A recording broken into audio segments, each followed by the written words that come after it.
Alright, good evening and welcome everybody to another developer cast here on the Game Wisdom channel.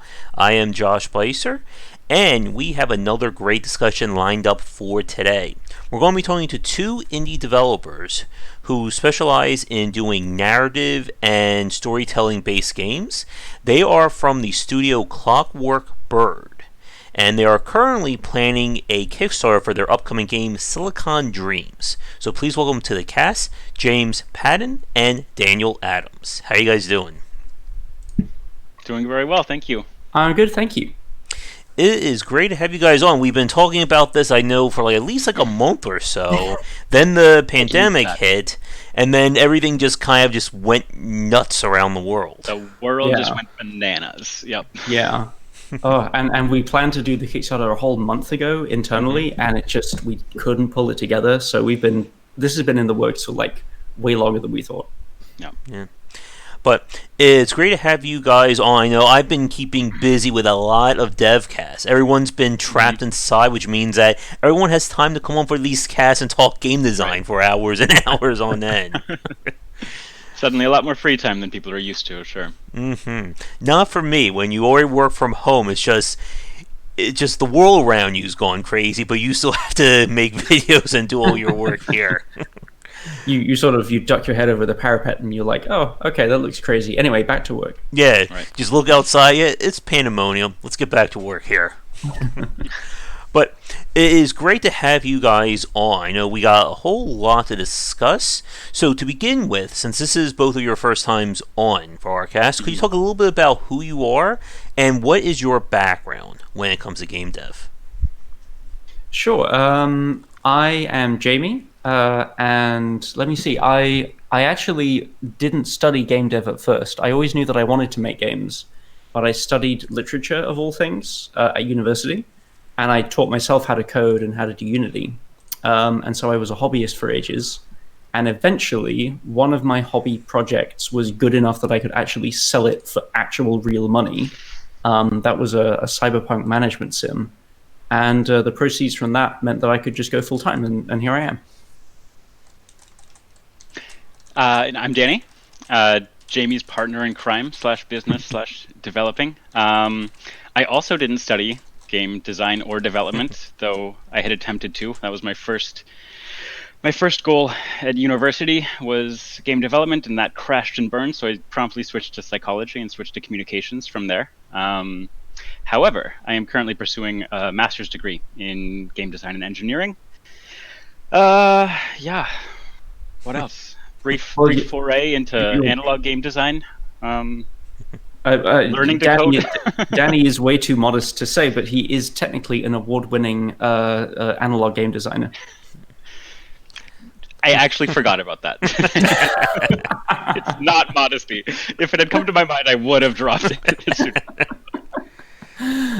Just flash your CV. Yeah. Yeah. So, yeah, the 200-word RPG challenge. I won an entry in that competition, which was a great honor. Yeah, a few years ago, yeah. It's good too. Well, thank you.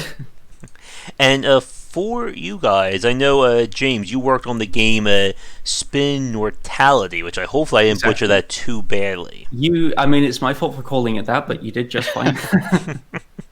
Great. And for you guys, and for the people watching us, with Clockwork Bird, there we go. What kind of games do you specialize in with your studio? Well, this is actually our first game together. I joined on after Jamie had made Spin Mortality, that being his financial ability to go full time, actually ended up being his financial ability to hire me. So Silicon Dreams is our first game together. Okay. Moving into the future, I think narrative games, maybe even games that are a little bit political, have some sort of social commentary, are definitely things that will fall squarely into our wheelhouse. Yeah, if you go to our About page on our site, it says we make offbeat narrative games. Also, this is the Oddballs, which is a pretty good description. Very fitting. Yeah. So just like any game that's that's unusual or interesting with usually a narrative beat. We're not we understand the importance of balancing and like slick UIs and slick mechanics and stuff, but we don't want that to be the focus. We're more interested in sort of telling interesting stories or allowing interesting stories to happen to the player, if that makes sense. Mm-hmm. And narrative design, as we were just talking about before we began this cast, is definitely is one of those multifaceted topics. And Daniel said that he was free to talk for like over 3 hours, and there's a good chance if we all set some time, we could be here for that and more. And I'm sure we could fill it. Yeah. The audience here, web, yeah. The audience, as I've said, they're just ravenous for these discussions. They don't care. Like they'll love for us to talk for like 8 to 10 hours. Like it's nothing. I don't have that much time. As much as I would love to join in that discussion, it's not going to happen. Yeah, you can't force us to talk for that long. We'd love to, but it'll have to be in installments. All right. So I think we'll probably spend the bulk of our discussion talking more about narrative, storytelling, design, because I think we can certainly hit multiple areas with that. Mm-hmm. But for our actual first topic, then let's talk a little bit more about Silicon Dreams, because as you guys are saying, you're planning a Kickstarter for it, and that's going to be kind of like what you're going to be focused on for the coming future. So, right. For the people watching us live or recorded, what is Silicon Dreams? There's a big pause as we decide who gets to do the pitch. Your inspiration. You get to take the lead on it. I'll follow up. I had the idea. Okay. Silicon Dreams is it's a cyberpunk interrogation sim. It's a little bit like Blade Runner, if you've seen that movie. Mm-hmm. In that it's a game where it's your job to interview androids or people who might be androids in this future. So these are like robots that look like people. And it's your job to find out if there's anything wrong with this android. So sometimes the question is, okay, we know that this subject is an android. It's your job to tell us like why this android is glitching or what's wrong with it. Other times we're planning a few characters where you're not even sure if it is an android or if it's actually a human. And you have to like ask it particular questions to discover that. So it sounds like we've just sort of taken that scene from Blade Runner, where this sort of cyberpunk cop is just sort of shouting at these androids and trying to figure out with this kind of elaborate lie detector whether or not they're real or not. But we've also kind of expanded it because in order to figure out what's wrong with this android, you have to ask them questions to manipulate their emotions. You actually have a machine that measures their fear, their anger, their joy, their surprise, and so on. And that means that it puts you in a really interesting spot, because in order to complete your task, which is a very kind of dry, can they feel this emotion, yes or no? What is this key information that we need to get out of them, this or that? In order to get that key to do that key research into this subject, in order to get that information that will allow you to move on to the next stage, you have to ask them questions about their life in order to get them to feel certain emotions, which means that inevitably the player will bump into like the facts of this android's life. If you need them to feel joy, then you ask them about joy and they tell you about the time they went fishing with their dad or something. At that point, it's quite difficult to ignore the fact that this is a person who has this emotional response. So we're kind of taking this kind of paradigm of the Android interrogation sim to, I hope, a more kind of humane, interesting level. Yeah, absolutely. I think some of the most interesting things for me, particularly drawing from previous examples of this genre, cyberpunk or interrogation sims, are to see. Well, obviously the question, like, what does personhood mean? Is an artificial being with consciousness or with memories or with emotional response, is that as valuable or less than a human equivalent? So obviously diving into questions like that, we have a lot of similar games that we're up against, I suppose. Detroit Become Human being one of the obvious first associations. I think where we want to take it a little bit deeper, as Jamie said, is with this emotional component. And I think for me, one of the things I like to bring up most when talking to people about this game is this issue of emotional manipulation, and how that's so often just a blanket negative term. But in this game, when you're dealing with these androids that you're speaking to and the will and the wishes of the company that employs you or manufactured you, emotional manipulation might mean that you're getting to uncover these android secrets in an attempt to set them free or to lie to the company. So we're trying to balance a lot of these different entities and influences and responsibilities and pressures. Okay. And also, for the chat watching us live, if you have any questions for James or Daniel about the game or storytelling, definitely feel free to leave them in the comments, and we will get to them as they show up. So, there's only a lot to go on or to discuss with Silicon Dreams, and like you guys were saying, we've certainly seen like big name titles in terms of storytelling, especially the last like 2-3 years. You of course mentioned Detroit Become Human. There was of course last year's game, Disco Elysium, that kind of took the industry by storm in terms of its storytelling and design. And narrative-driven games, as Shark has alluded to in the comments, they're not really like a strong suit of mine. And one of the reasons why I wanted to have you guys on is to kind of discuss what it's like to design a narrative game and trying to do things differently in that approach, or elevating it to try and appeal to a larger market. So, with Silicon Dreams, now we are recording this, or we are streaming this live on April 9th. And like you guys said, that there was plans to do the Kickstarter. That got pushed back, obviously. So for right now, what is, I guess, the current plan for the Kickstarter for the game? Well, the Kickstarter was planned to start in March. It started on the 7th of April, so it is currently live. Oh, right. So we're in the midst of managing that whole campaign, while trying to plan for the future additions and updates and content for the game going forward. Exactly.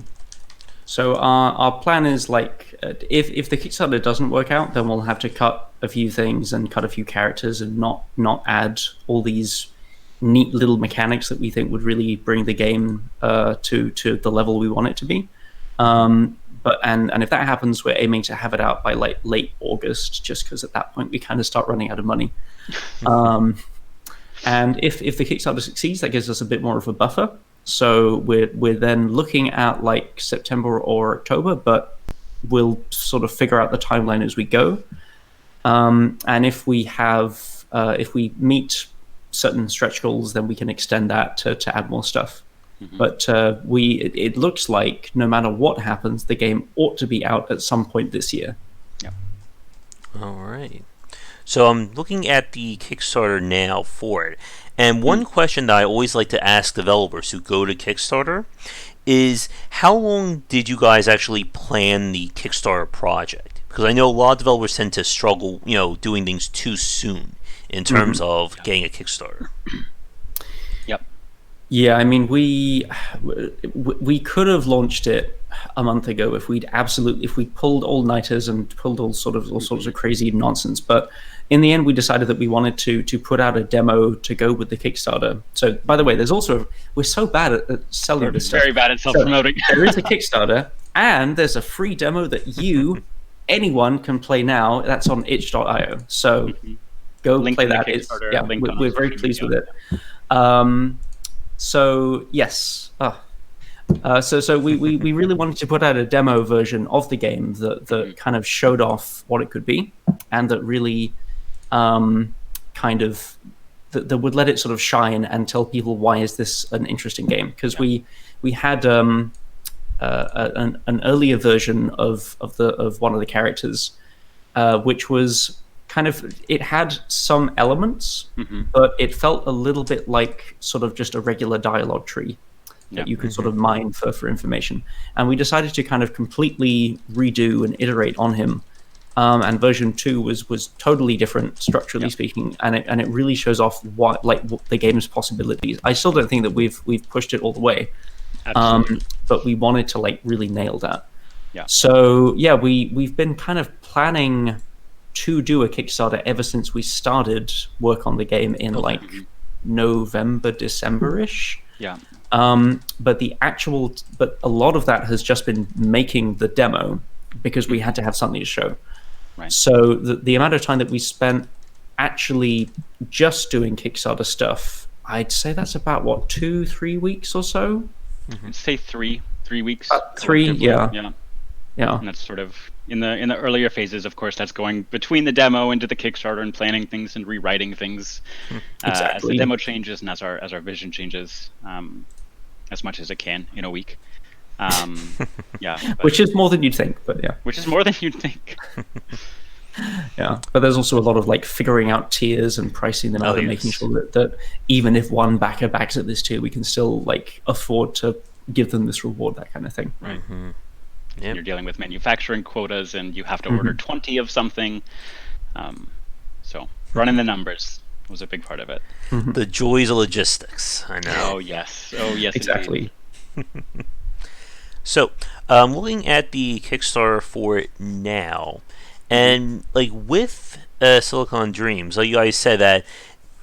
I'm looking at kind of like your plans if it does well in terms of kind of expanding the game out. And it looks, again, like this is one of the things that we've seen, I think, more developers kind of embrace, is the idea of, I'm not sure if a modular kind of design would kind of work here, in terms of just of being able to expand things in terms of more characters, which add in more content. Like, an example of what I would be thinking of would be something like, if you've seen the game World of Horror, that came out like 2 months ago. It was like it's a 1-bit horror roguelike that I've been really enjoying. Cool. And that looks really nice, actually. I just Googled it. And one of the things that they've done is that it really, because of the limited interaction or limited design of the screens, it sets it up really well for modding support for more future content. And with Silicon Dreams, from looking at it, it looks like you guys have something similar in terms of being able to expand with more characters and more story along those lines. Yeah, absolutely. Yeah, I think that was a pretty big plan, almost from the start. We realized that once we had this mechanical system ready for putting dialogue on the screen and managing the logic and the functionality behind that, once that was in place, then the only thing really left to do was write the content for the characters, and adding in packs of characters in thematic DLC or expanding the base game even was not as much of an issue as it would be in another game to add that much more content. And then you mentioned modding tools. I didn't have a plan for that until we started talking about the Kickstarter and started looking at, like, okay, what could we offer? What are things that we could do? And I don't remember who it was, but someone was like, well, if we have these tools already for making dialogue in an easier fashion for us internally, why can't we just like polish those a little bit and release those? And I would love to see what the community comes up with. Like, if we're able to implement these sort of tools, then that's just an entirely new ballgame. Yeah, exactly. I would love to play my game, but not my game, and be surprised by it because somebody else has written it. That would be so cool. Yeah, man, I think that actually is a really good segue into this next question. I think Shark beat me to it as well. Does the story have meaningful choices? And if so, what methods did you use to tell it? Yes. Absolutely. I think the entire game is only meaningful choices. I'm ready to talk about this unless you want to jump in. A bold statement, but a true one. No, go ahead. So if we dive down into the minutia of how the game works, it really is this sort of back and forth interrogation between you, an android employed by Kronos Robotics, and your interrogation subject, who is also often an android manufactured by Kronos Robotics. And we're working on designing this system that every question you ask at any stage can lead to different results based on when you ask these questions and in which emotional state your subject is in when you ask.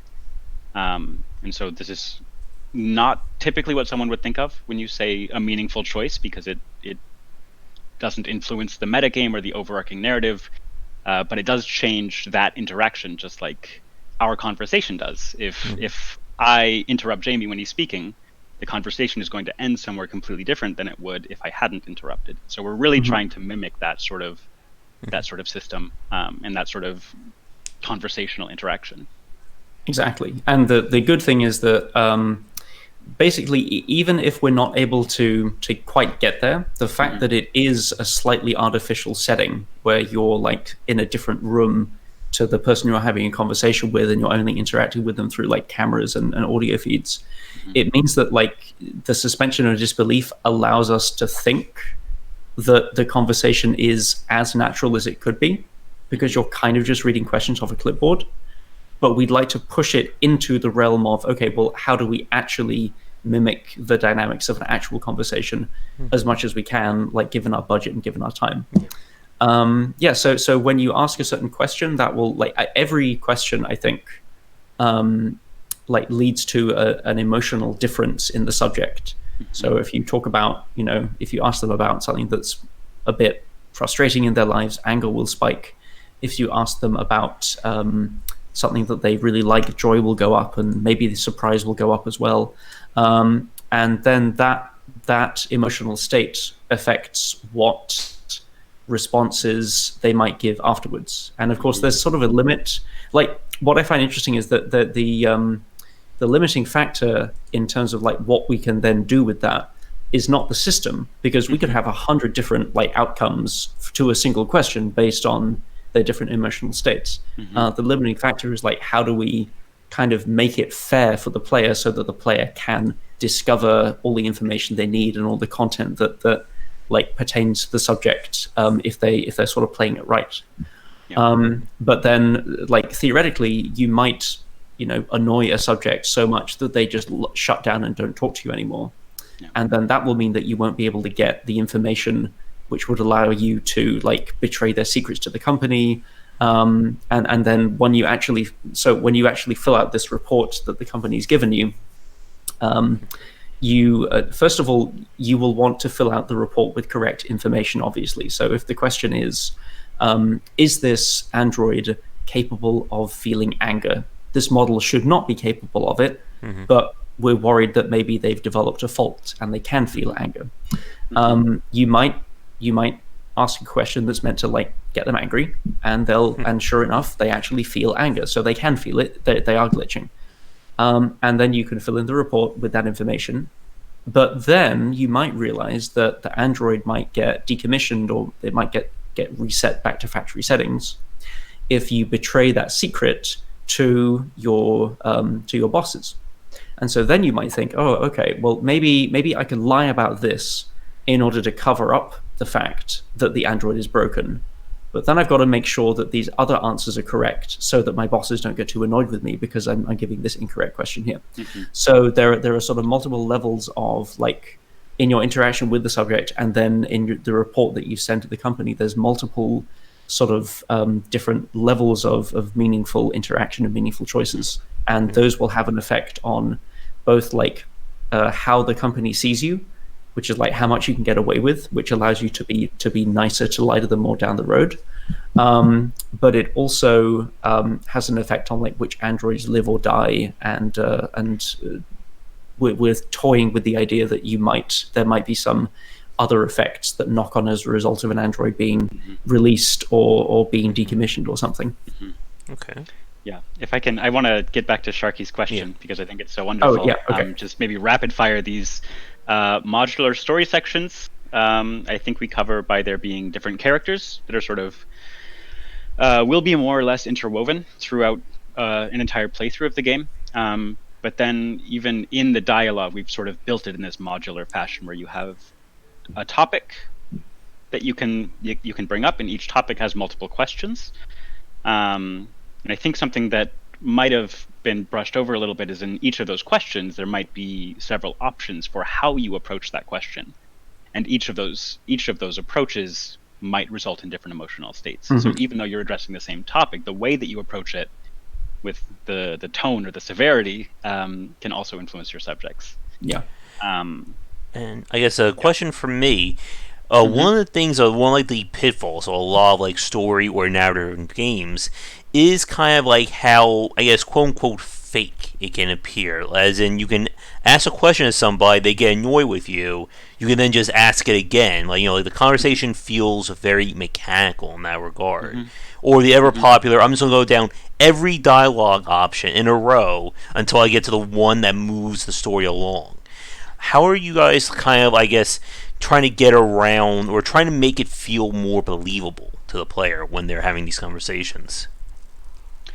Well, we're still tweaking how to do that in a better way than some of these RPGs or other dialogue systems that some other games have presented. One of the ways is that we have some what we're calling what we're calling emotional locks. And so, like you said, a subject may be angry and they don't want to talk about something, but rather than being able to ask that question again, you have to find some way to change their emotional state to progress further down that line. Exactly. So there might be a character who doesn't. So maybe if you just like start at the top, and you're like, okay, I'll just mine this topic, bam, bam, bam, and now the next one, bam, bam, bam. If you do that, we still need to like fully internalize how to design around that ourselves, and we haven't completely mastered that for the demo, but I think we're gonna like really think about that very carefully for the next characters. Yeah. So if you just go like down the list, there will be some where it's like, oh, the android is not taking us seriously because he's not scared. He doesn't understand the severity of the situation.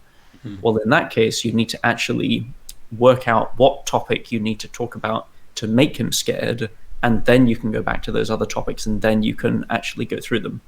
And that could be true of any of the emotions. So it might be that there's a severely depressed android who will not talk about anything of substance until they have at least 50% joy or something. That's also fully supported by the system. Yeah, something like that. So we'll never be able to stop players from just like chopping down the list of questions from top to bottom. But we are trying to design some systems that shake that up a little bit, that put some roadblocks to that play style, that force you to go somewhere else for information and find out, okay, I can't get this question answered. I can't get the information that I want to give, so I have to manipulate their emotions somehow. And so, like I said, while we can't stop players just like running down that tree from top to bottom, we're trying to break them out of that loop and get them into other systems, get them interacting with other emotions and doing things outside of that style of play. I guess in terms of like the conversations and going down them, are there like, does the player decide when the conversation is over, or is there some external factor that says, you've asked too many questions, or you've annoyed the android too much, this ends, like this conversation is over, kind of thing? There is support for the android just leaving because they get annoyed. That can be done. It was in the original prototype that I did, and then we took a step back from that.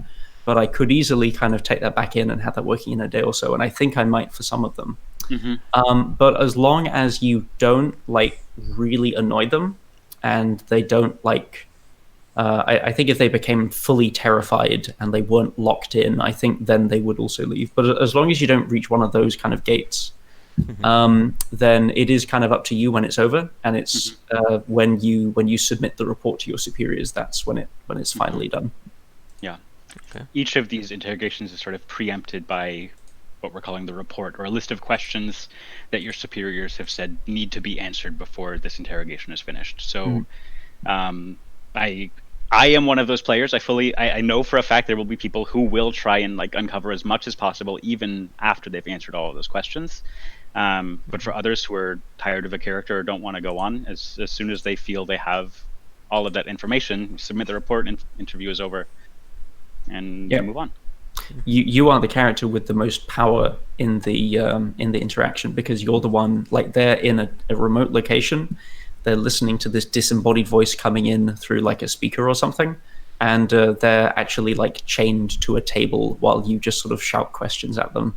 And if they're locked in, if they're restrained, then it's up to you when they get released. So okay.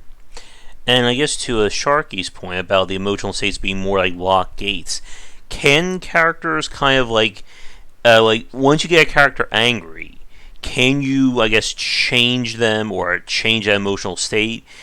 Or like once they get angry, you can ask all the anger related questions, then you go, now I'm gonna make them happy. Now I'm going to ask all the happy related questions.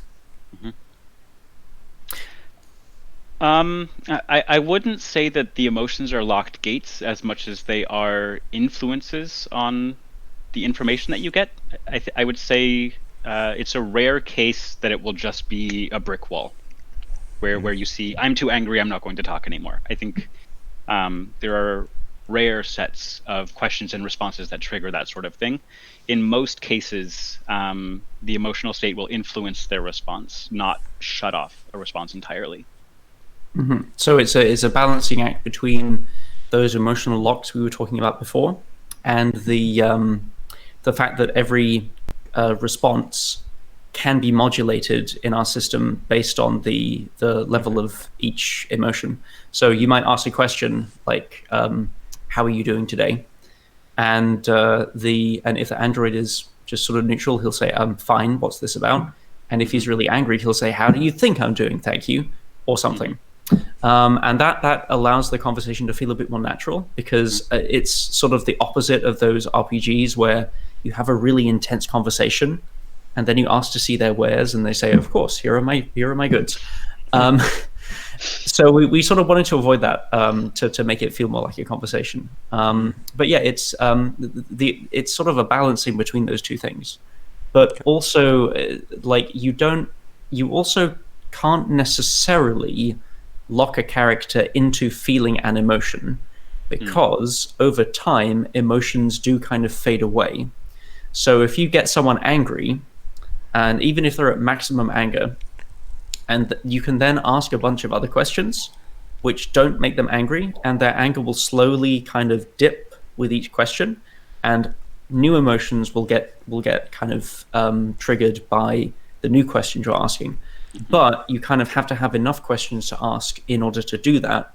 And you might need anger, or you might need them to not be angry in order to do that. So it's sort of it's a little more complicated and a little more kind of interconnected than just max out anger. Okay, ask the angry stuff. Now max out sadness. Now do the sadness stuff. Like you can kind of try to do that, but it will be, that's sort of like describing a first-person shooter as, okay, shoot the guys on the left and then shoot the guys on the right. It's like, yes, that is what you're doing, but there's a sort of a level of sort of nuance there that we're hoping to capture that's a bit more than just like do A, do B.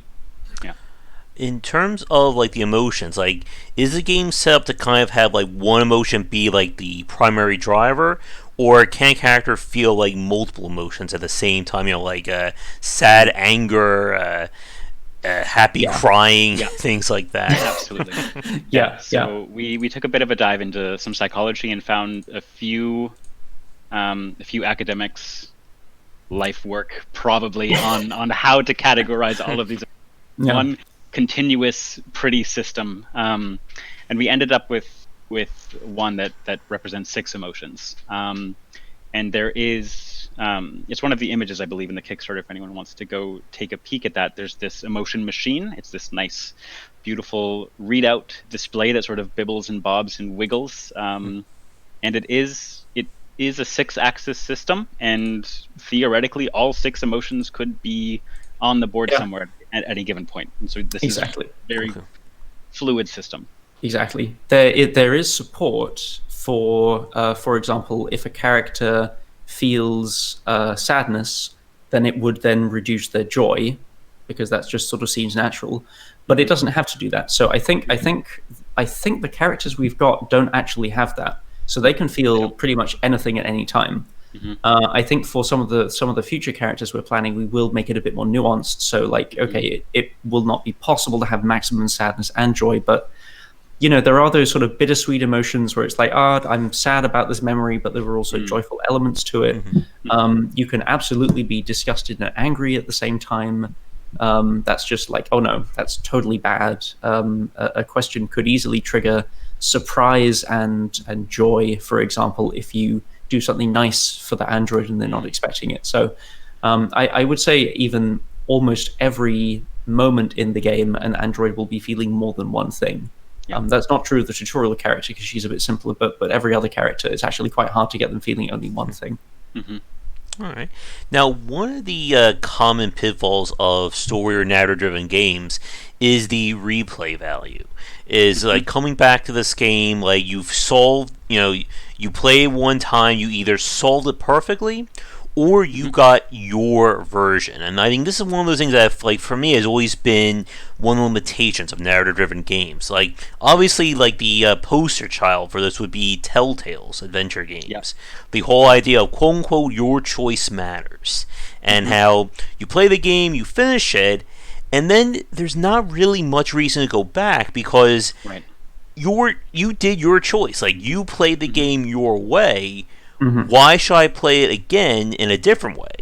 And Yeah. I think there's a lot we could certainly unpack with that one statement there.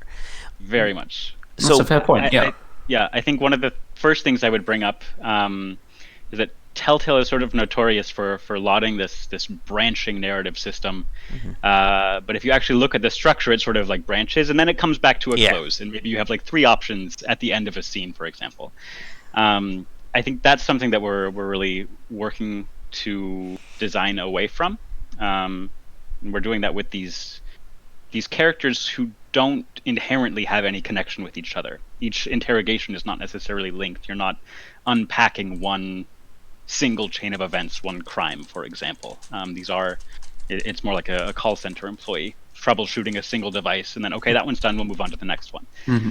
Um, so, yeah, this is absolutely a pitfall of narrative-driven games. I've been thinking about this a little, and so we're thinking there's going to be two sort of clear paths through. Mhm. One is like you try to be as helpful. You fully agree that androids are people, and you try to be as helpful as possible. And the other one is that you don't necessarily think that these people deserve your understanding or your compassion, and so you just try to like you sell them out in order to climb the ranks of the company. Mhm. I think like I'm having trouble thinking of like ways to sort of bridge that in the middle, but I think one sort of fairly simple outcome is that I want to make it quite hard to actually do a perfect run through the game. I want there to be some point for almost all players where they have to make a choice that they really don't want to make, and they have to like kill an android, an innocent person, in order to save themselves. Mhm. And if we Or can on the flip design, side, they have to lie to the company that they're trying so hard to impress. yeah, I think sort exactly. of making the same difficult, tough choices the reality for both play styles is a really important thing. Exactly. So like we'll sort of see how that shakes out. But it might wind up being that it's just quite hard to win, whatever that means, Hmm. even in a narrative game. And speaking about winning, I think that takes me to another really good question. In Hmm. terms of again, like winning or losing in a game like Hmm. Silicon Dreams, does Hmm. the game have any kind of like abstract score or something along those lines? Because I think this is another common issue of narrative of Hmm. when narrative tries to influence a game, is Hmm. that if there is a high score, an A rank, S rank, Yeah. whatever, the Hmm. narrative kind of gets betrayed by that. Because Yeah. I'm sure everybody watching this, I'm sure you guys as well, have played games, like the BioWare RPGs, a Hmm. lot of open style games that try to have good and evil choices, where Hmm. it's not really about the choice. It's basically, I want to get plus 20 fireball or plus 10 healing. So I'm Yeah. going to be this exact good or this exact evil, and then who cares about morale at that point? I just need to keep to that Yeah. baseline, and then I've Mhm. gamed the system. Right. Uh, so this might be something silly to admit. We're offloading a lot of that work onto the player themselves. I think there is that a terrible way to say it. No, there is a built-in ranking system, but that comes only from the company. That comes only from Kronos, your employer. So if you're doing a playthrough to try and impress them, then that's the rating system you're looking for, and that's based on the accuracy and validity of the information that you try to give them, how good you are at your job, whether you're hiding secrets or betraying them. But aside from that, for the players who want to play it more towards the middle, saving some, impressing the company, or siding with the androids fully, the rating system or the ranking or the scoring system for how well you are doing, whether you've won or lost, is really offloaded onto the narrative of the game and the events that occur in the game, and not to some abstracted point value. So, for example, if I were playing this type of game, I would not really care about the score, but I would want to learn as much about the characters as I can, because that's sort of what drives me. And so for me, a success would be learning as much as I can, having them admit their deepest, darkest secrets or whatever. And then my being able to, to save them or condemn them as I saw fit, because there might be some that are just terrible people and I actually want to throw them to the wolves to improve my rank or whatever. But being able to do that and also have a high enough ranking that our employer doesn't actually destroy us as well. So then it becomes more of a sort of balancing act. Okay. Now, I guess as a kind of an interesting tangent, we'll talk more about storytelling in games in the coming minutes. But were there any games that you guys have played that kind of inspired or influenced you, either from a gameplay standpoint or from a narrative-driven standpoint for Silicon Dreams? I think the one that really got me going was I played We the Revolution, which is a game about the French Revolution. You're a judge. That influenced a lot of the interface and the sort of mechanics, because in We the Revolution you also have a biographical summary, like a life story of the character that you're interviewing. You also have one person that's sort of on trial in front of you. You have a conversation with them. You can sort of cross-examine them. There is also a report that you had to fill in. That was where I got the idea for that. The reason that I went in this direction is that We the Revolution also has a bunch of other mechanics to simulate other parts of the French Revolution. It's a sort of a game overflowing with these kind of chaotic interlocking things, which is a pretty good way to talk about the revolution, because that's kind of what happened there. Very thematic. Very thematic. But I was actually really intrigued just by the courtroom scene. And so when I played that, I was actually a little surprised that I couldn't go as in-depth as the mechanics seemed to suggest I might. And so I sort of ran with that and just sort of dug further and further. I think another very similar game, not in terms of theme, but in maybe the type of gameplay loop we're trying to tap into, would be something like Papers, Please. Again, less interrogation in that game, but this sort of we're drawing from that game the sort of balancing act between doing your job, maybe supporting some sort of third party that's coming in front of you, and keeping this big brother figure appeased and happy and off your back. And the last big one was Neocab, which is a game where it's also cyberpunk, also set in the future. You're kind of a futuristic Uber driver, and you have conversations with the people who get into the back of your cab. And so you have the same kind of conversation sort of setup. It's also very modular, like you were saying, because every cab ride is like an interview. And the other similarity, which I didn't realize until the game came out, which was after I'd already thought of it, is that you in Neocab there's also an emotional. They have a 4-axis emotional machine, which actually measures your emotion rather than the person you're talking to. So I was actually kind of really surprised when I saw that they had the same mechanic that we do, and we both came to it independently. That was kind of just a huge shock. Yeah.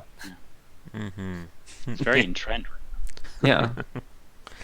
Yeah, and it's definitely interesting to see how, from the independent space, so many developers are kind of approaching narrative and story-driven games in their unique ways. Now, we were talking about in chat about Papers, Please.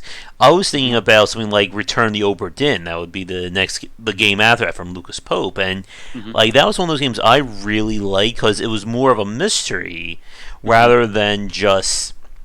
It wasn't. I think the easiest way to put it was on the player to kind of put it together. Like, the game didn't tell you, you must be, this angry at somebody, or you must do this, this, and this. It's, here's all this information, figure it out on your own. Right. Let me see. I'm trying to think if there's any other questions specifically about Silicon Dreams, and we'll move after that. We'll move on talking more about storytelling and just narrative design games in general. In terms of a time, we've been going for about 50 minutes, so we'll shoot for, I would say, another 30, 40 minutes, give or take. And I think that should take us to the end. If we do end early, that is also perfectly fine. So be it. Sounds good. I find it doubtful, though. I could talk about this stuff for I do ages. as well. Yeah. I'm surprised it's been 50 minutes already. That is what everyone says on these casts. Time has no meaning. We talk for like 20 minutes. It's been like really an hour. Like, that's how these things work. So, while I'm trying to think of any specific questions, are there any aspects of Silicon Dreams, whether from a storytelling or a gameplay standpoint, that we haven't touched on yet? I think we've done a pretty good job of covering about everything that's in so far. There are still some ideas we have rolling around, some mechanics we'd like to see make their way into the game, but we're going to be playing those ones a little bit close to the chest for the time being until we see how the Kickstarter goes, first of all. So if you want to see all of these awesome mechanics and interactions, then that's the place for you. But we'll be making regular updates with any new design choices we make. Exactly. We'd love to try and somehow squeeze them in, but it looks like it might not be possible, at least unless the Kickstarter makes its goal. And then if we get a little bit more, then that gives us more leeway to kind of play around with these systems. Because the problem is that every system we add kind of adds to the complexity of the whole mix. And so we have to, it's not just a matter of like thinking of a cool idea. It's a matter of thinking of a cool idea and then thinking, okay, when I write this character, I have to think about not just this thing or this thing or this thing, but also this other mechanic and how that impacts the whole sort of balance of information and emotional flows around the game. Okay. Yeah. Let's see. For the chat, if you have any other questions regarding Silicon Dreams, definitely get them in now, because we will be moving on to talking more about storytelling and narrative in games in the coming minutes. Here's a kind of a question then for both of you.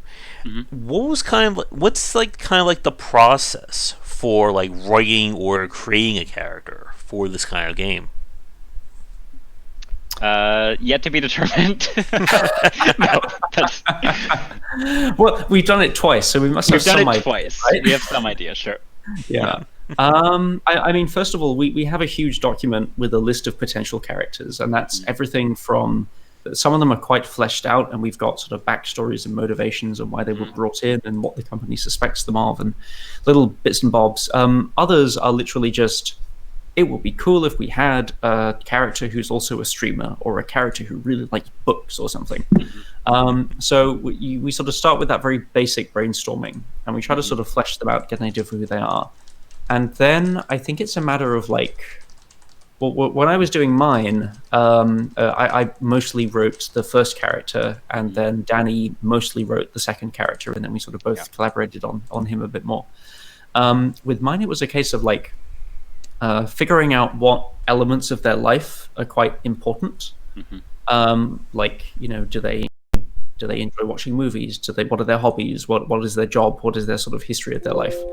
And then kind of taking each of those topics and fleshing them out a bit more, and thinking about then how the information from that topic might feed into or unlock other topics.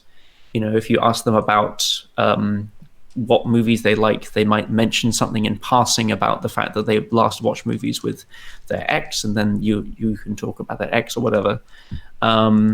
So it's just sort of a matter of exploring this sort of tree of the life of the character and trying to figure out how you can all sort of tie it together. Yeah. I think, I'm not sure. Oh, have I lost all of you? You've all frozen. Oh. Check. Nope, I hear you. I think I'm still here. For a second, but, okay, just a short hit. Sorry about that. Now, where was I before that brief interruption? Yeah, I've never designed characters for another video game. I don't know how other people do it. I don't know how other studios do it. I don't know how we are going to do it in the future after this game, but I think the method that will work best for this game is, like Jamie said, just like starting with this kernel, this little nugget of an idea, sort of unpacking it with all of these mechanical layers in mind. So like, what do we learn? What actually happened in their life? When do we learn about these things? What might they mention in passing? How does their emotional state influence all of these topics? And then just unfold that character from there until you have this entire history, entire life story. Exactly. Like at a certain point, you sort of reach a critical threshold where you feel as though you understand the character and you know you have the sort of skeleton of their life and you sort of know where stuff would fit. And that's the point where you can start thinking about like information flows and emotional gates and emotional flows. Because by that point, you can sort of hold the structure of that scene, that conversation in your head, and you know what you're working with. It's sort of getting to that point that's a bit trickier. But we did a pretty good job with Steve. I do think one thing that will be very important for that is our writing tools, which I'm currently just starting to work on now, because until now we tried using Twine and we tried using Draw.io and just to like plan out these flows of information, and they worked okay, but it's just they're not quite the right tools for the job, and it's not quite as fluent to write in them as it should be. So I'm really hoping to make a bespoke tool that just allows us to write exactly the sort of story that we need. Yeah, I think sadly they weren't the right tools on a couple of levels. I think a basic flowchart could theoretically work, like Draw.io. The problem we had, our flowchart ended up getting so big that the website just chugged along, and it became impossible to add more information. And that's not something that we can work in. Need something a little bit more. Like the basic problem is of course you can plan out this 1,000 thing branching monstrosity, but then you take a step back and you're like, oh my god, I've created a monster. You can, but should you? Right. Then it becomes an issue. Again, like you said, of holding all of this information in your head, even if it's in front of your face on this massive flowchart, you still have to have a basic understanding of how all of the things connect, how all of these different story lines intertwine, and what things unlock where, and then you get into the programming logic of it, and it just becomes a bit too messy. So yeah, I'm very excited to dip my toes into this fancy new writing tool that we're working on. And that's, I think, another like very big issue for a lot of major games that try to go for all these different choices. As you mentioned, of course, with Telltale, they give you 50, 60 different choices, but it all just then folds back down to 2 or 3 paths. And then even with that said, that kind of all folds back into one path by the end of the game. Right. And it's that common, I think, pitfall that a lot of developers face, that for every meaningful choice you put in your game, there has to be a response. There has to be some consequence for it. Because if you don't do that, then people feel like the experience has been robbed, as we kind of saw the whole Mass Effect trilogy that happened in the last decade. Right. Even though I don't want to say I badmouthed it a little bit, even though I sort of brought up the topic of those branching narratives coming back into one, I will take this opportunity to come to the defense of developers and say that, it would be nice to have meaningful choices result in meaningful things. That also means making content, making assets, making all of the stuff in that game to represent that choice, and that's what we're coming up against as well. It ends up being a lot of work and a lot of organization, but I think especially for this game, it's something that really needs to be there, and there needs to be an appropriate and adequate result for a path that a player chooses to take. Yeah. Okay. But the good thing is that, like, if it were a regular branching narrative, the problem with those is that, let's say you've got a game and you want to, and it's got like 10 choice branches. For every choice branch you have, you then have to write a whole bunch of extra content. So they quickly become, they get sort of out of control because if you were to add just one more branch at the start, you effectively have to make a whole new game or game's worth of content in order to make that branch actually function. So the thing that we're kind of working with is that every conversation choice is meaningful because it might reveal new information about your subject. It might unlock new topics. It might give them an emotional reaction. But all of those things are kind of resources rather than like a whole new branch. And that means that we can have a branch. Everything branches a bit, but then it gives you something. But that something, whether it's information or an emotion or whatever, can be processed by the rest of the game, no matter what state the rest of the game is in. So it means that rather than having branching choices that demand that you finish them, every branch can end whenever, and it's just fine. Which means that we're able to give them something when they reach if they reach the end of a particular branch, but also that the game can kind of handle a bit of fluidity. Right. Yeah, and that's sort of this giving choice back into the player's hands. Like if you want to ask a question and you decide after a few responses that you're tired of that, you can drop out at any point, and the game understands what progress you made and what responses you've affected along that path. Another one of the ways we're trying to manage that sort of exponential explosion of content is by shrinking down the scope. We're not making a branching narrative through the entire game, but rather we're shrinking it down into these encapsulated characters that all have a very branching dialogue. But there comes an end point. And so we can sort of control that and maintain how far these branches go and how wide that structure becomes. Exactly. And so like you might have one branch where the character you're talking to undergoes a deep emotional transformation, where they learn something about themselves that they never considered before. That will probably have some kind of effect on what they do when they go home. Like, will they continue their life as they did before, or will they do something new and maybe find a different way of existing? And that will then probably affect the type of ending that character has. So after every scene, there's a sort of a little wrap up where you figure out, okay, was this android destroyed? Did he get his memory wiped? Did he go back to his owner and behave? Did he go back to his owner and disobey? So if they go through this big emotional moment in game, which is a fairly complex branching narrative, which we invest a fair bit of time in, that will then affect what they do when they go home. And that will then affect what actually happens to that android. Like, do they get swapped out for a different one? Do they get traded in? Do they get destroyed? And that then probably won't have a long-term effect on the final outcome of the game, but you will have the satisfaction of knowing that, like, you saved this android, or you will have the satisfaction of knowing that you destroyed this android and you got rewarded for it. So you can sort of, so then it's saved in like you getting a higher rank, which translates into like more company privileges and so on. So everything is handled, and for every action there is a reaction, or we're trying to do that anyway. But we're trying to do it in a way that's more sort of sustainable than having to write 1,000 lines for every choice or whatever. Okay. And to Shark's question in chat, he was wondering about the game's aesthetics. Like, looking at the Kickstarter, is that considered, I guess, like final art, or are you planning on doing more in terms of, I guess, enhancing or changing the aesthetics of the game?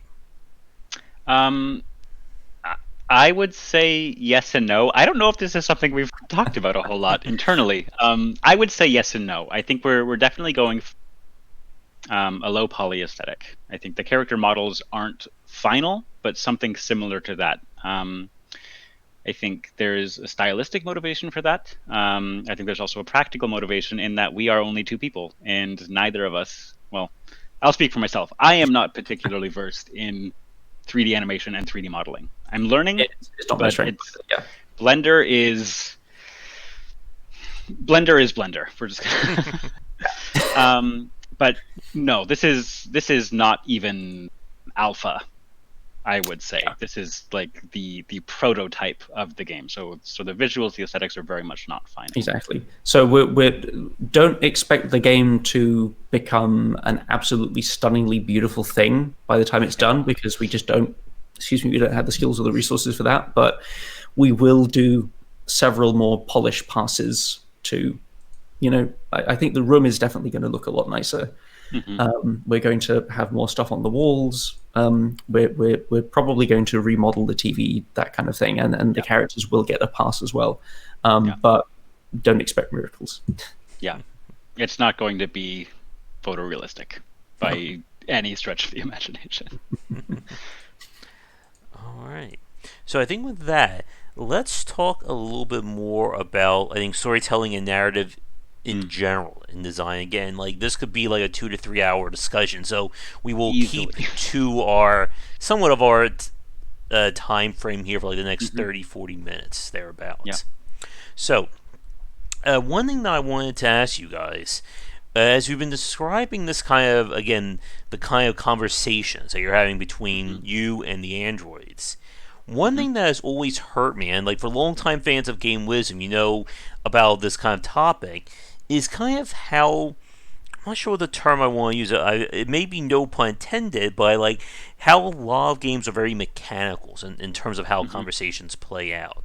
Yeah. And for those of you who watch me play like narrative or games that have a lot of cutscenes, it just becomes a case of, person A talks, person B then talks. Like it feels like two people are just talking to themselves, and there's no real interaction.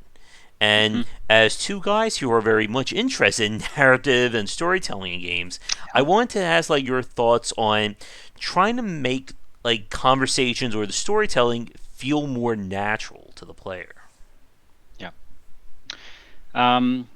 I think one of the biggest ways that we address that is simply by the way that we write these conversations, where it's sort of, I don't know, at least when I was designing the demo character, it was very much a process of write a question, write that question response, and sort of follow this chain logically down, make it actually perfectly in sync with each other, rather than having several different writers working on this dialogue and then you throw it all together and that's the scene, right? And so I think by writing and designing these conversations as they would be spoken in this sort of back and forth call and response manner, you get something that feels much more fluid, feels much more natural, and doesn't have that sort of stilted veneer that it's just hiding some sort of mechanical workings in the system behind it. I think also there's a few features that the system that I've built kind of has that help with that. One of them is something we mentioned before. It's that for every response, there's a potentially, like, you could have any number of different responses based on the emotional state of the character. So that means that hopefully the conversation should kind of flow emotionally as well as just in terms of like exchanging information. But I also implemented another feature, which is that if there's a thing that's kind of lingering in the air of the conversation, there can be follow-up kind of lines that can be tagged on to the end of a normal like response chain. So, for example, let's say that you're talking to a character who believes they are human, and you say to them, "I'm really sorry, but I'm pretty sure you're an android." And then their normal response will be, their anger will spike, their surprise will spike, and they'll say, "What? No, I can't be an android. That's ridiculous. What are you talking about?" And then you'll talk about something else. So you'll ask about, their work. You say, "How is your work going?" And they'll say, "Well, it's just this, da, da, da." And then after they finish talking about work, they might say, "God, you really think I'm an android? That's ridiculous," because it's the elephant in the room that you've brought up. And so then you might ask about, what are your hobbies? And they'll say, "Well, my hobby is this, that, and the other, and I'm quite angry because you asked me about this android thing, but whatever, I guess I'll tell you." And then at the end of that one, they might say, "Oh my God, what if I am an android?" And then they might become sad because of that. So we're hoping that we can kind of use those sort of systems in such a way that it's more than just you ask question A, you get response B. It's like you ask question A and you get a response that is graded to the information that's currently available and the emotions that they're currently feeling, and then that line might be modified later. And we are even thinking about other mechanics that we could use to make it feel even more like a conversation. But we would really have to sort of work those out and make sure if they'd fit before we can really talk about them. So yeah, I think maybe just to sort of summarize that point and add a little bit more clarification, the system that we're really going for, and I think is already implemented to a certain extent in the demo, is such that you ask question A, and the way that you ask that question means that the answer to question E will be something different. But that's 5 questions down the line, something that you haven't even seen as a player yet. And then you have the emotional changes that come as a result of these sort of elephant in the room questions, and we're hoping that the result will be something very dynamic, very, very unique, that even if do I dare go that far? Even if you choose the same path to a conversation for the same character, the same, like, multiple times in a row, it might end up different each time, just because there are certain aspects of randomness going on in the background. Whether that thought sticks in their head and it comes back, or maybe it doesn't for one question, but it comes back for another. Yeah, there is a small amount of randomness. I think the only truly random element right now is how much an emotion disperses when you talk about something else. So if they're feeling very sad and you ask them a happy question, does the sadness go down by a lot or just a bit? That's a little bit random. Yeah. But certainly, it is very possible, and we haven't tested this, but it is very possible that if you were to go through the more advanced demo character that we've got, and you were to simply ask, and you were to run through it once, and then you ran through it again, and you asked one single different question before you did exactly the same run through, I think you would see slightly different content. You would. Yeah. I can almost guarantee it. Depending on the different question that you ask, Yeah. you can almost guarantee that it would be Yeah. not wildly different, but you would certainly get information in one that you don't get in. Okay. Yeah, it will be more along the lines of if the first question made them very angry, then the next 2 or 3 questions you ask might be the responses might be tinged with anger rather than cooperative. Although if you ask a question that makes them lose trust in you, then it is possible that there might be some information that they just never confess to you. So it could perhaps be surprisingly different, but we'd have to test that. Yeah. Okay. Now, with narrative-driven games in general, or with, again, kind of exploring this topic, are there any areas that you feel like the game industry has either really excelled in when it comes to creating a narrative, or areas where you feel like there is still some room for growth or iteration? That's a really good question. Yeah. Well, the first half is like, which narrative games do you like? And I really like games by Inkle. They did 80 Days and Heaven's Vault, yes. and those games sort of, I mean, 80 Days is it's fairly sort of narratively interesting in the sense of just the way that the story is constructed feels so fluid. I think that was my first exposure to just a series that really can upend. It gets so far away from, do you want choice A, B, or C? It totally like upends that, and it's beautiful. And then Heaven's Vault is like this procedurally managed linguistic discovery archaeology game. It's just there's so many things to like about there. So yeah, those are sort of my favorites, and I think they both of those games sort of took the narrative game world to a place that we didn't expect it to go to, I think. Yeah, if we're talking about the games industry as a whole, I think one of the things that are lacking, not in an indie sphere, of course, but are just a diversity of the types of stories that are being told. We have a lot of games about big tough action man shooting things and stealing people's stuff and putting it in museums. And that's fine. Those games can and should exist. Why not? People find them fun. knock yourself out. But I think the industry would benefit a lot from different types of stories, exploring different perspectives, exploring different themes. Yeah, Yeah, and like that's I think that the problem with AAA games is that even when they tell a story that is not that traditional big man action hero story, they still tend to use the mechanics of a big man action story. So even if it's a story about, like I actually haven't played it, but I've heard that The Last of Us, for example, is a game where it's got a very moving story and the characters really well drawn, but your main method of interacting with the world is still going around shooting zombies. right. And I think I'm interested in, well, certainly there are sort of mechanics in the process of shooting a zombie. There's your gun and there's bullets and there's who kills who and whatever. But there's also mechanics in sitting down to Thanksgiving with your racist uncle and desperately trying not to have an argument. Like, that is probably more mechanically complex Right. than shooting the zombies. So I think there's definitely room for that kind of game and those sorts of mechanics to be represented in games, and that's kind of what we're trying to do with Silicon Dreams, actually. Yeah, with Silicon Dreams, and I imagine our future designs. How do we? I think so, yeah.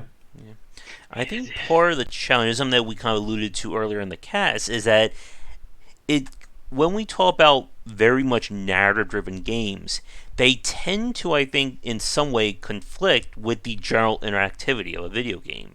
That when, like, as Jamie just said, like with something like The Last of Us, you're trying to tell a very emotionally driven story, but in the same breath, you're running around, stabbing plant zombies in the head with shivs, getting into fights and so on. And like I said earlier, with a lot of the attempts at trying to really tell a story or emotional driven story from the AAA side, it still kind of, in a sense, feels like it's being hamstrung by the design. Yeah. These are very differentiated aspects of the game. You have the sort of like narrative part of the game, and then you have the action part of the game, and there's a very blunt switch between those two. For those of you watching, we just played on stream Ghost Recon Breakpoint, the latest game in that one, and the disconnect is just so in your face there. It's like every soldier matters. We gotta be, it's very morose and calm, or very morose and depressing, and then we get into the combat, and we're throwing down drones. We can die and come back. We're headshotting everything. Explosions all around. Yeah, sure. Yeah, and that is jarring as a player, right? To be torn between these two worlds, and it's a shame that it's not done better. Not a AAA title, but I think an example of a game that does this really, really well is. I've been trying to come up with a name for the last 30 seconds, and it's not happening. Can you describe it, and I'll try to jump in? Time travel, change the future, girls. Life is Strange. Oh, Life is Strange. Yeah. Life is Strange. I think that is a really good example of a game that very successfully blurs the lines between the sort of like the story side and the gameplay side of things, where you sort of just like flow back and forth almost seamlessly between these two aspects of the gameplay, if you can put it that way. And actually, the game they made after that, Vampire or Vampire, is Vampire spelled with a Y? I have no idea how to pronounce it. That I played that, and it doesn't quite gel as well as it could for me. Yes, but it definitely made a really good stab, or a really good, I don't know, bite at trying to blend the gameplay side and the story side. I think if they dug into that a little bit more, and they'd really tried to integrate to model the characters and to give them stats that were actually affected by the world, and I think if there had also perhaps been just less focus on combat, then I think it would have been sort of as well meshed together as Life is Strange is. But I really I played that game for like 3 days straight with almost no breaks, because elements of it were so well integrated and were so compelling, and it was that mix.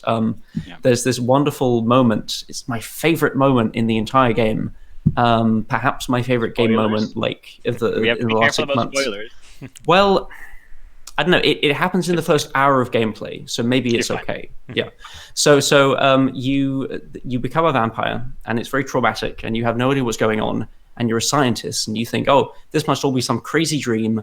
I bet if I just shoot myself, then I'll wake up and it'll all be fine. So you get a gun, and it's very tense, and you shoot yourself, and you fall down to the bed, and you're dead. And then a menu pops up and explains that you've just gained the regeneration the regeneration ability.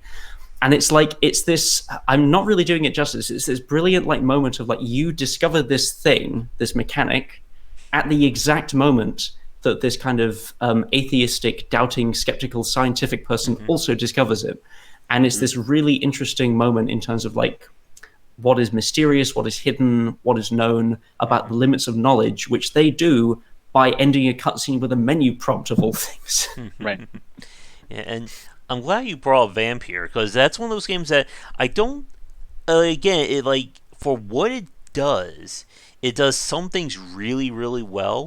Yeah. And then something just kind of clash with each other. And the one thing that I really like, I'm sure this is something that you guys have, especially with being narrative folks, you guys have thought about a lot. Again, is this idea of good and evil in games. Like, what for those of you who missed like the last, like, I would say like the early thousands, like that was a period where every developer wanted to have a good and evil system. Everybody saw Knights of the Old Republic by BioWare, and everybody wanted to have Fable comes out. Yeah. Yeah. The two most dreaded words, I think, for a writer: morality slider. And I just heard both of them at the same time. And the problem, like as we've said, like that disconnect between story and gameplay, the morality slider is, that personified. Yeah. You can be an evil jerk, but as long as you give, enough money to, the one poor person in town, everybody loves you. So, but you can still be evil 90% of the time. Right. And the thing that I liked about Vampire, and even to some extent what we saw in The Witcher, and I think some other games which I'm blanking on, is that it's not good evil choices. It's basically just choice. And then the game will grow and reflect that. And for those of you watching or listening to us record it who miss Vampire, the thing that they did in terms of the big emotional choice is that you have to decide whether to feed or help people, and then the world would change. Like basically, if you were feeding on more people, the world become horrible. So you're stronger, but the enemies are more powerful as well. If you keep them alive, the world becomes safer, but you have less tools of your own to play with. And I always found those choices to be more interesting, where it's not about you raising a morality slide. It's basically saying, how much pain or how much do you want this game to kind of push back against you based on your own choices. Yeah. And what I find interesting is that Vampire then, so there's this fairly kind of standard, okay, do you want to do bad stuff and have an easier time, or do you want to do good stuff and it's going to be harder because you made a sacrifice? That's sort of the blanket assumption. Yeah. Because as a general rule, you shouldn't eat people. I'm just saying. Yeah. But there are some exceptions to this. What if you meet a character who arguably would be better off dead? Are you arguably doing them a favor? What if there's a character who you actually think deserves to die? Then you start to play with, okay, that initial assumption that killing people is always a bad thing. The game invites you to take every case by itself and to make your own judgment, which I think is really interesting. Yeah. I don't want to derail the conversation, but an associated game that does something really similar would be Dishonored. Yes, I was just about to bring that up. Very much. Oh, good. I'm so glad. Right. And this is a line that I've heard parroted by one of my lecturers. Yeah, we talked about video games in my lectures. It's the greatest program I've ever gone to. But Dishonored is a brilliant example of developers designing tools that allow players to just, can I swear? Probably not. Just destroy everything. Right? You get these ungodly powers of teleportation and masking and poisons and guns, and then the game says, but don't use them though. Because it's right. And it does the same sort of thing. Like, if you kill more people, you're going to have a harder time. So it gives you massive amount of power as a player, things that are typically seen as the more fun options in video games. And then they say, but don't do that. Don't use them, though. You have them, but don't touch them. Exactly. And that's a really interesting example of like aligning the avatar's motivations and temptations with the players, because it's a case of, okay, both I, the character, and I, the player, would love to have these tools, but I have to like restrain myself in both cases in order to not make the world, in order to get this sort of outcome that I want. Right. Yeah. And one of the things I found really surprising was from Prey 2016. Again, Arcane, they're definitely one of the masters when it comes to not only like emergent behavior, but this kind of storytelling. It's just how much that game tracks what the player is doing. And I think that's always like one of those very interesting things. Because like we said, like one of the big issues when it comes to, at least traditionally, with storytelling games, again, is that disconnect. You know, I can be whatever the hell I want in the gameplay, but the story is still going to unfold. You know, whatever. Like it doesn't matter. Yeah, but as like, it will, like as it was designed, regardless of what you as a player have done.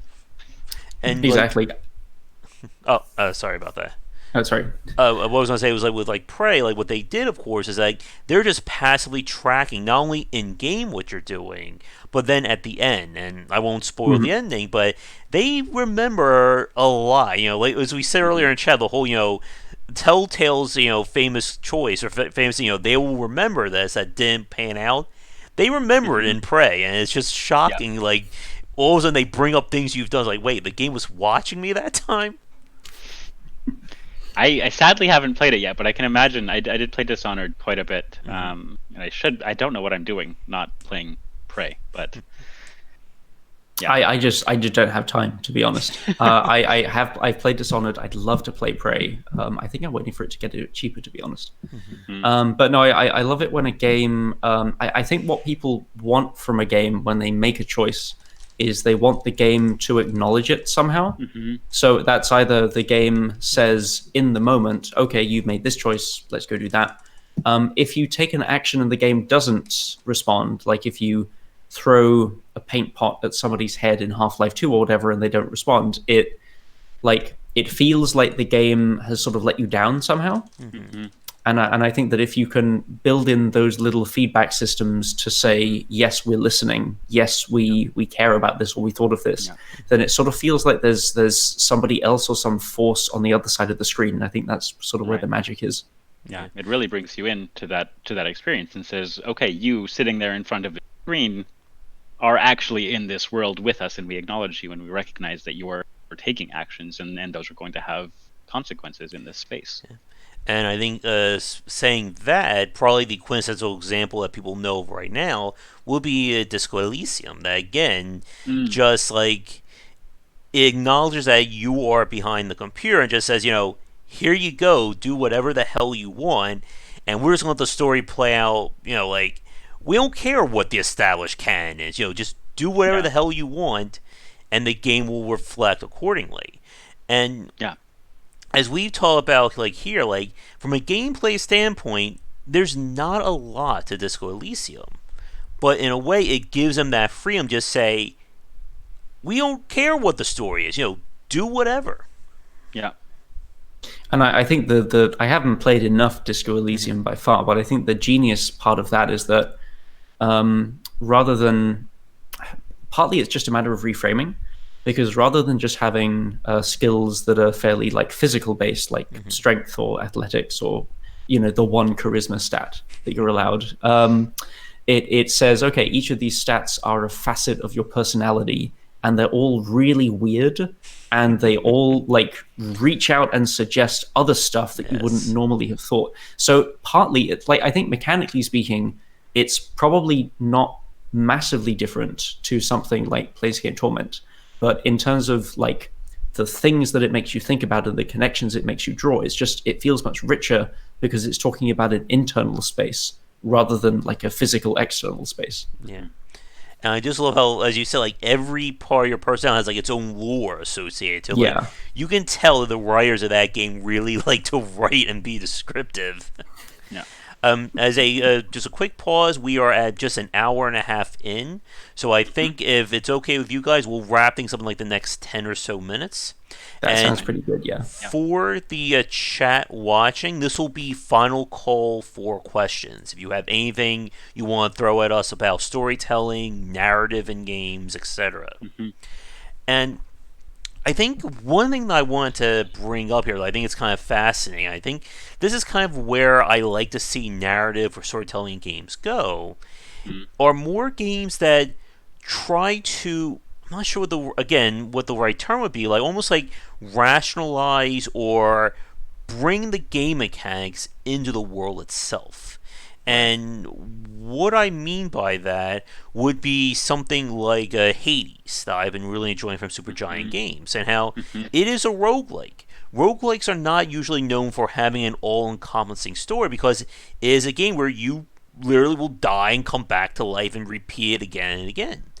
And what they've done is they've written that into the narrative that this is a world that works on that logic that you are supposed to die and you are supposed to come back and the people respond to you. Or even to a simpler example would be stuff like having diegetic UIs in games. That it's not just a character having a magical life bar that refills. You can actually see their armor. Dead Space being probably the most famous example of this. And I think that, to me, is something I would like to see more games tackle. And again, like going back to Discord Elysium, it's one of the examples we mentioned that the gameplay intersects with the story, just as the story or the world intersects with the gameplay. Right. Exactly, and it's that sort of richness that that makes it feel a little bit more magical. I think it's that feeling of interconnectedness. Like if I'm now thinking of the map that you have in Far Cry 2, for example. You don't have a map screen. If you look at the map, you actually get out a physical object that you put in front of your face. And then, like, if the map gets wet, then it looks slightly different. And I'm wondering, well, what if you had diegetic UI, but if the map caught fire or got burned or something, then you wouldn't be able to see parts of it. I think it's those little moments that make it feel like you are sort of actually in the world rather than it's being mediated by the screen. That's something that I used to be really, really interested in. I've since moved more towards this sort of narrative sort of structure, and I don't mind about the UI so much, though I'm sort of still interested by it. I find it interesting you say that, in having been working recently on a game that has almost 100% diegetic UI. Yeah, that's true. Like everything in Silicon Dreams is in universe. Yeah, but I think I wouldn't say it's something that I have to see in a game, that I'll be not able to become immersed if that's not a feature. But I do love when I notice things like that, because so often there is something like that in a game, some sort of menu or feature or stat or something is displayed diegetically, and you don't even realize until you take a step back and see, oh, that's how they're showing me this information. And that's a brilliant moment when you realize that you hadn't realized something that blended into this reality so seamlessly. I think the best example of this actually is Keep Talking and Nobody Explodes, which actually takes part of the interface out as a printable PDF that you actually have to leaf through. I think an even better place you could take that is if you had this manual that you had to physically leaf through, and the game told you to throw away pages because they got burned away or snatched away by an animal or something. That would be like, that would just take it to this ridiculous level. Peak diegesis. Yes. All right. I guess here's my last question then for both of you in terms of storytelling. Because again, we could just sit here and just pick a topic, talk for 30 minutes about it, pick another topic, talk another 30 minutes about it. But would not be a problem. When it comes, I think, like ultimately when we're talking about like some of the issues with storytelling, like again, we've mentioned morality sliders, we've talked about kind of the impact like the story has on the gameplay and vice versa. And I think to me, like, it just seems like one of those issues of like I want to see more, I think, gray choices in games. And I think this is ultimately, I think this goes with what you guys are saying with Silicon Dreams. Like, the problem for a lot of titles when you try to combine storytelling and gameplay, as we said, is that gameplay has a mechanical nature to it. There is always going to be the best choice. There's always going to be the worst choice. And sometimes I think it's hard to square those choices together, square that circle. Again, with something like with Vampire, when I play that game, I went, no killing whatsoever. But that wasn't a case, again, of me caring about these NPCs or wanting to know more about them. Right. That was from a mechanical challenge. That was my choice. I don't know if you guys saw the game The Council that came out, I think, 2 years ago, maybe? I saw it. I really want to play it. Is this the one with like George Washington and all of these historical figures? I saw the cover art, but nothing aside from that. Yeah, but that was a game that it had that kind of element that one thing that I liked, and I think this is ultimately what, and this will be my final point again, I'll rant for the next hour, is that the narrative and the storytelling became game elements. Like how you built your character would not only affect how you could respond to people, but affect how puzzles were solved as well. Like, if your character is more in tune with the occult, maybe they'll look at a book that's on a library and think, there's more clues about what's going on in this puzzle than if I was more about chemistry or if I was a better speaker. And we've talked again about how Silicon Dreams is about having these conversations. The one game that I don't think I've heard more people talk about is the idea of the quote-unquote conversational battles from Deus Ex Human Revolution. I think it's that one. And I always wanted to see more developers do that. Bring the story or bring the conversations and that into the gameplay itself. Yeah, I think that is a fascinating thing to do. I wouldn't say... I wouldn't call what we're doing a conversational battle. Yeah. As much as I would call it conversational puzzle solving, maybe. If that's differentiated enough, I'm not sure. But I think there's a lot of ground to be covered in presenting information, presenting backstory, presenting dialogue as its own mechanic without forcing that mechanic to carry the weight of the systems in the game, if that makes any sense. So it's not the situation where if you fail this conversation, if you don't have a high enough charisma stat, you can't progress further in the game. Rather, you can still progress, but with different knowledge, with different combinations of things. I think that's what I am very eager to see. Yeah, exactly. I mean, I think originally conversation options were sort of, do you want option 1, 2, or 3 in order to progress through this very simple conversation, which only really exists so that you can finish this quest in this RPG, which is really about killing goblins or whatever. And I think that we've come a very long way since then. And I think we're now the whole sort of indie scene is starting to really sink their teeth into, no pun intended with Vampire, really to sort of start to get to grips with how do we incorporate those elements in a way that is more than just kind of a menu system, where it's actually its own kind of landscape to explore. So we're sort of doing one thing over here, and we kind of don't know how it's going to turn out. I think it's going to be pretty great, but we'll just have to see.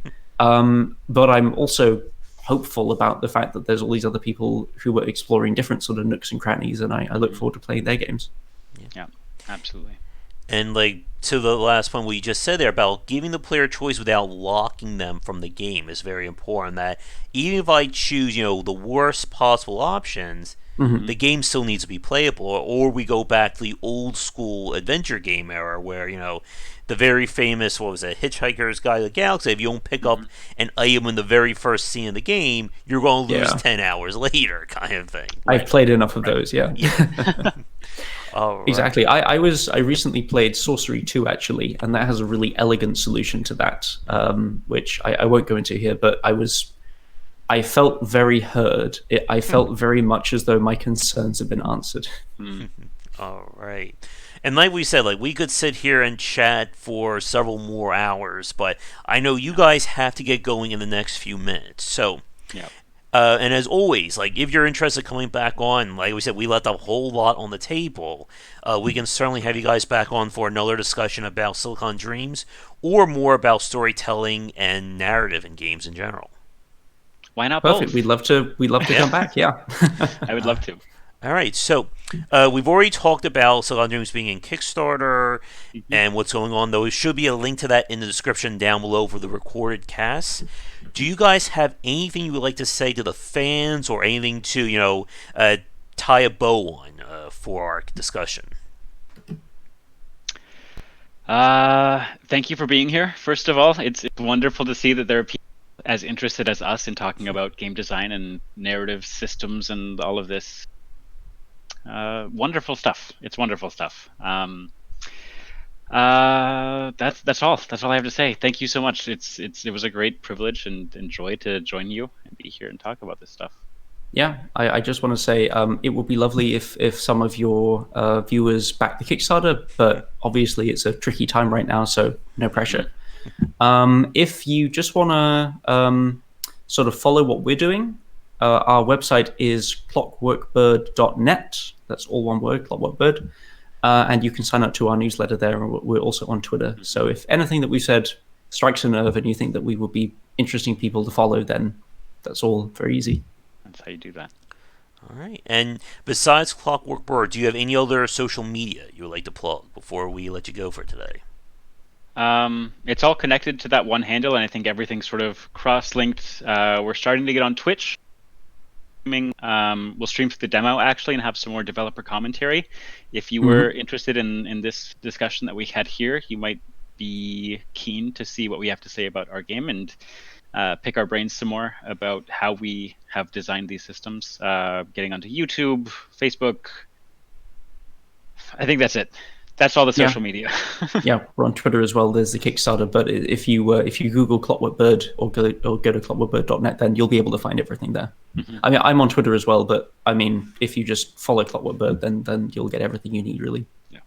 All right, great. So I think with that, we will wrap things up for tonight. My voice is also dying. That's also a good sign. A good sign. It's time to go. Cool. But Jamie, Daniel, it's been a pleasure hanging out with you this evening. Definitely best of luck with the rest of the Kickstarter. And like I said, don't be strangers. It'll be great to have you guys back on in the future. Thank you very much. Thank you so much. All right. So for those of you watching this, we're going to end things for our discussion. Thank you so much for tuning in. You can follow me on Twitter at GWBicer. There'll be a links to the Patreon as well as to our Discord down below. Patreon subscribers will usually get early and ad-free discussions or ad-free versions of our design casts. And I will be back later tonight for our regular game streaming and come back for daily discussions on game design here and on game wisdom, where we examine the art and science of games. And as always, if you are a developer working on an upcoming game or just want to talk design, we are always happy and looking for new guests for our live recorded casts. Again, Jamie and Daniel, it was great hanging out with you.